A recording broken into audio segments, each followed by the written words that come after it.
Bom, para a gente dar continuidade aos estudos, né, sobre ciclos biogeoquímicos, eu vou começar a falar sobre o ciclo da água e fazer uma breve revisão dos ciclos, né? Vamos lá. Nas últimas semanas de estudos, a gente viu bastante coisa acerca de fluxo de energia, níveis tróficos, até mesmo quando a gente chegou em ciclo biogeoquímico, na introdução dos ciclos biogeoquímicos. Então, lá no início, quando a gente viu o fluxo de energia, vocês se recordam que a gente estudou que esse fluxo de energia, ele, entre os níveis tróficos, ele era dissipado sob a forma de calor? Pois bem, isso acontece com a energia. Não acontece, por exemplo, com os elementos químicos. Esses elementos químicos que eu estou citando para vocês seriam os elementos que compõem a matéria orgânica, por exemplo, certo? Então, a matéria orgânica dos organismos produtores, dos consumidores primários, secundários, essa matéria não é dissipada, certo? Ela não se perde, ela continua no ambiente, né? Ou seja, ela pode ser que não esteja naquele organismo que, né, fazia parte e que venha, por exemplo, a compor outro organismo. De que forma isso, professora? Vamos pensar, por exemplo, nas fezes de um animal. As fezes de um animal é composta, né, por matéria orgânica. O que pode acontecer é que algum outro animal, vamos pensar em planta, né, acabe utilizando algum nutriente que fazia parte daquelas fezes, certo? Então, o que aconteceu? O elemento químico que a planta precisava absorver, que estava lá no solo, talvez em algum momento tenha sido evacuado por algum animal. Fazia parte das fezes de algum animal. Então, percebam, aquele componente químico, ora, compunha as fezes, posteriormente fez parte do humus e depois foi absorvido por uma planta, certo? Então percebam que ele foi reciclado, né? Então é em função disso. Bom, então para mostrar aqui para vocês e exemplificar o que eu falei anteriormente é o seguinte: essa energia ela entra nos ecossistemas sob a forma, né, de luz solar, certo? Então ela entrou lá no sistema, foi captada pelas plantas, né, produtores, e ela é utilizada por esses produtores sob a forma de ligações químicas. Entretanto, além dela ser utilizada, uma parte dela é perdida sob forma de calor, ok? O mesmo acontece em outros indivíduos, os consumidores, né, os decompositores. Então, cada ator acaba perdendo energia sob a forma de calor. Entretanto, aqui nós temos, né, as setinhas em verde. Percebam que a energia aqui que está tracejada em amarelo, ela também vai para consumidor, certo? Ela também vai para decompositor, ok. Mas quando ela chega no consumidor, por exemplo, essa energia também é perdida e vai para o próximo ator, certo? Para o próximo nível. Aqui foi para o decompositor. Quando chega no decompositor, o que esse decompositor faz? Ele decompõe aquele material. Então, quebra as ligações químicas e acaba liberando essa energia. Entretanto, isso não acontece com a matéria, por exemplo, a matéria orgânica, que está representada aqui nessa imagem em verde, por sermos setas verdes. Essa matéria orgânica sai do produtor, vai para o consumidor primário, vai para o consumidor secundário, beleza. Chega lá no decompositor, porque aquele animalzinho morreu, ou então aquela planta morreu, e o que acontece? Aqueles átomos, aqueles elementos, né, químicos que nós conhecemos, um carbono, por exemplo, o que vai acontecer? Ele é liberado, mas fica no ambiente, certo? E vai acabar sendo utilizado novamente por um produtor. tal como eu exemplifiquei anteriormente. Então, percebam que existe um ciclo, uma reciclagem desses elementos, certo? O que não acontece com a energia, que é dissipada. Bom, então um átomo ou grupo de átomos, ele pode ser reciclado, ou como a gente pode chamar de ciclagem de átomos, né? Ela só é possível, ela só existe em função desses ciclos biogeoquímicos que a gente vai estudar, né? Para relembrar, o ciclo biogeoquímico, ele é o modo pelo qual um elemento, ou em alguns casos um composto, que é o caso da água, flui entre vários ambientes, que podem ser seres vivos, formas não vivas e o meio ambiente geral, certo? Para fechar, é importante falar que o termo biogeoquímico, ele reflete a importância, né, da química, da geologia, da biologia, para entender melhor como esses ciclos acontecem no meio ambiente. Então vamos lá. Por que eu optei por iniciar pelo ciclo da água? Bom, entre todos os ciclos, quais são os ciclos biogeoquímicos fundamentais para a vida? Então vamos lá. A água, tal como vocês conhecem, né? A fórmula molecular dela tá ali, é H2O, ou seja, 2 hidrogênios e 1 oxigênio. São elementos químicos. Esses elementos químicos combinados, né, esse composto, ele é essencial para os organismos vivos. O que faz, né, com que a água seja, digamos assim, o primeiro ciclo de uma lista, se eu fosse, por exemplo, listar os principais ciclos biogeoquímicos, em termos de importância, né? Vocês já viram, lá nas aulas passadas, né, que a hidrosfera, que é um conjunto de lugares onde tem a presença, né, de água, vocês viram que a gente estudou ela como sendo um reservatório, né? E é exatamente isso. A hidrosfera é sim um dos reservatórios desse ciclo que a gente vai estudar. Mas isso eu vou explicar mais além. Então, assim, a água, ela está presente como líquido sobre a superfície da Terra, né? E no subsolo, como gelo nas calotas polares também, e nas geleiras, e como o vapor da água da atmosfera, certo? Então, a água, ela compõe mais da metade dos nossos corpos. Se a gente for parar para analisar, a água é essencial à vida, certo? Então, é por isso que ela entrou na nossa lista em primeiro lugar. Então, vamos começar.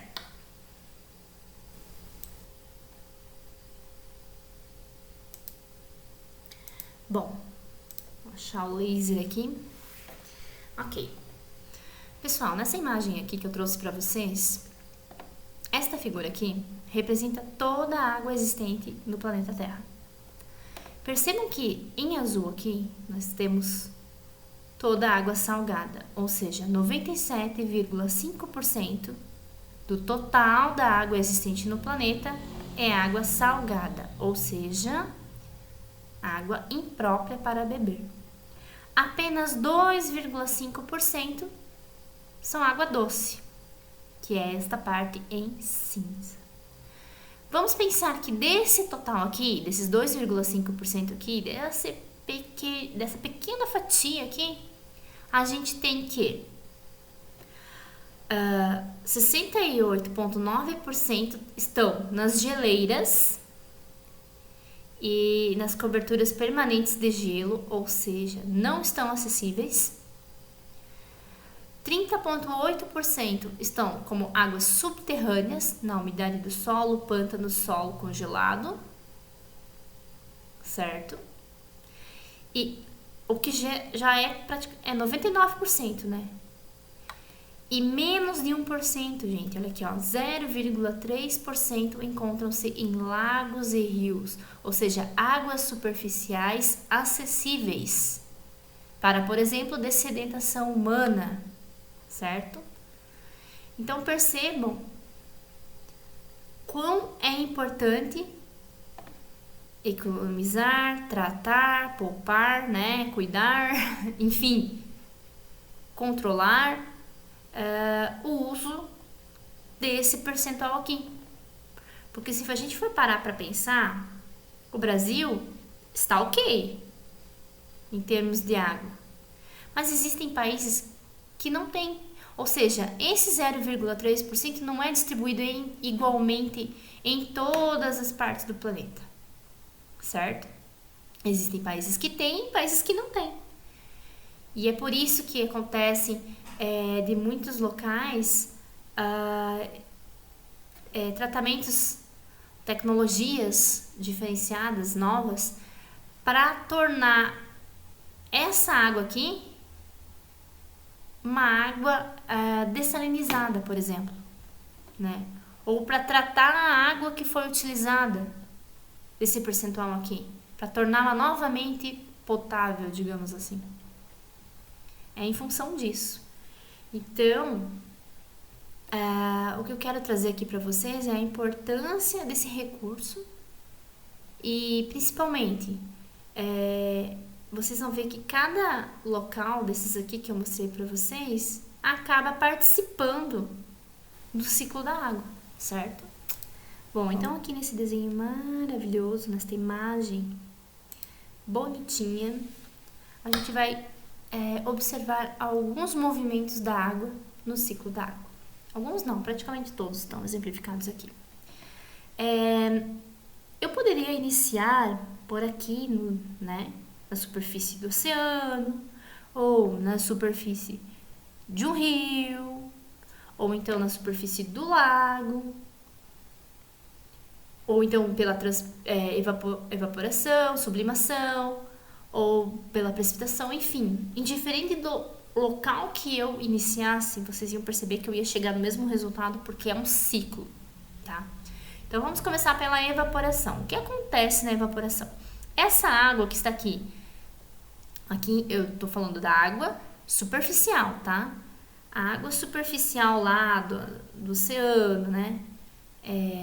Dos lagos e dos rios, ela é aquecida, né? Em função de quem? Em função do Sol. Então, o Sol aquece, né? Essas moléculas de água que encontram-se em estado líquido, que acabam evaporando, né? Em estado de vapor, que nós conhecemos como vapor de água, certo? Então, isso pode acontecer aqui no lago, pode acontecer isso aqui lá no rio, ok. Então, ele vai evaporando. Ela acaba subindo porque ela sobe junto com aquele ar que está aquecido. Então, a gente sabe que ar quente sobe, então ele sobe levando esse vapor de água. Até altitudes, por exemplo, as altitudes onde a gente encontra as nuvens, certo? O que é uma nuvem, gente? A nuvem é a água que estava sob estado de vapor, mas que chegando aqui, ganhando uma certa altitude, acaba que essa altitude é um pouco mais fria, então resfriando esse vapor da água, fazendo com que ele deixe de ser vapor e retorne ao estado líquido, formando microgotículas. Essas microgotículas, né, elas se condensam aonde? No entorno de partículas de poeira. São partículas tão pequenas que a gente não consegue ver. Mas cada partícula de poeira acaba condensando água em seu entorno. E é isso que acaba formando o quê? As nuvens, certo? Então, às vezes, a temperatura aqui em cima, ela tá tão fria que essas micropartículas, que estavam condensadas em torno de uma partícula de poeira, as microgotículas que estavam condensadas em torno de uma partícula de poeira, elas acabam formando cristais de gelo. Então, muitas nuvens são formadas, sim, por cristais de gelo, certo? Percebam que aqui eu tenho o tópico transporte. Por quê? Como é que acontece esse transporte? Essa nuvem pode se formar, sim, em cima de um oceano, no entanto, ela pode ser carregada pelo vento e vir para o continente, certo? Muitas vezes ela chega no continente e se depara com uma serra, tal como, por exemplo, a Serra Dona Francisca, e acaba formando aquelas chuvas orográficas, que provavelmente vocês já viram em alguma disciplina, né? Então tá, mas vamos continuar nas nuvens aqui. Então pode ser que a chuva, né, que se formou lá nas nuvens, caia, né, sobre precipitação, né? A precipitação, gente, é o termo que se é dado tanto para chuva, certo? Quanto para a precipitação de neve, garoa, ou seja, a forma com que essa água que vai cair, certo? Então, pode ser que ela caia sobre o oceano, ou então pode ser que ela caia, sei lá, sobre as geleiras, ou ela caia, então, sobre qualquer outro ambiente no continente, certo? Então, essa chuva, né, que foi transportada, né, para cá, por exemplo, ela precipita, e se o local, né, for frio, ela vai muito frio, né, nas condições adequadas para a neve, ela vai cair sobre a forma de neve e vai se depositar sobre a superfície, certo? Se ela não cair sobre a forma de neve, se ela, né, cair sobre a forma líquida, ela vai o quê? Ela vai escoar até a parte mais baixa de uma bacia hidrográfica. Ou seja, ela vai acabar chegando a um rio que vai desembocar, por exemplo, no oceano. Mas antes disso, de ela ter um volume suficiente para escoar, ela acaba, o que é acontecendo? Ela acaba percolando pelo solo. A percolação nada mais é que essa água que caiu no solo passa pelo solo, ou seja, passa pelos interstícios, né, do solo e rocha e acaba atingindo quem? Acaba atingindo toda aquela água subterrânea, né, dos aquíferos, né, e acaba repondo a água desses aquíferos.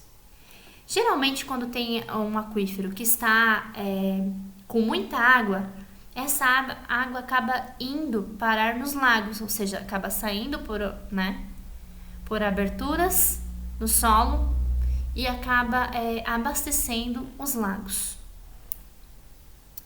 O que é importante aqui é que, além desse ciclo que eu passei aqui para vocês, da água retornando para os lagos, para o rio e para o oceano, existem outros atores que são tão importantes quanto, que é o caso, por exemplo, de nós. A água que nós bebemos também acaba passando por um ciclo. Nós também fazemos parte do ciclo. A gente bebe a água, perde água por transpiração, certo? Ou então por urina, certo? E que acaba também retornando para um local que tenha água ou que vai ser tratado e que vá posteriormente para um novo rio e assim por diante. As plantas também fazem parte do ciclo da água. De que forma? Elas absorvem essa água pelas raízes, certo? Essa água auxilia no transporte de nutrientes até as folhas. Então, essa água que é absorvida, né? Ela chega até as folhas e acaba acontecendo o quê? A transpiração também. Planta também transpira, também perde água com transpiração, certo? Vamos ver se faltou alguma coisa aqui. Falei da infiltração, que é quando a água infiltra-se no solo, certo? Falei da percolação, a absorção das plantas, ok? Do fluxo da água subterrânea, que pode ser, né, em direção a um lago ou então em direção ao oceano. Não falei da sublimação. Sublimação nada mais é que quando a gente tem a água em estado sólido, que por exemplo, né, nas geleiras, ou então em neve, algo nesse sentido, né, sólido, mas que ele não passa do estado líquido para depois evaporar. Ela passa diretamente do estado sólido para o estado gasoso, né? Isso acontece em ambientes frios, porém muito secos. Então, esses ambientes secos, o que eles fazem? Eles acabam evaporando essa água aqui diretamente, sem que seja necessário ela se tornar líquida primeiro, passar para o estado líquido para depois evaporar, para o estado de vapor. Ela faz isso direto. Então, a esse processo dá-se o nome de sublimação. Então, seria esse o ciclo da água, certo?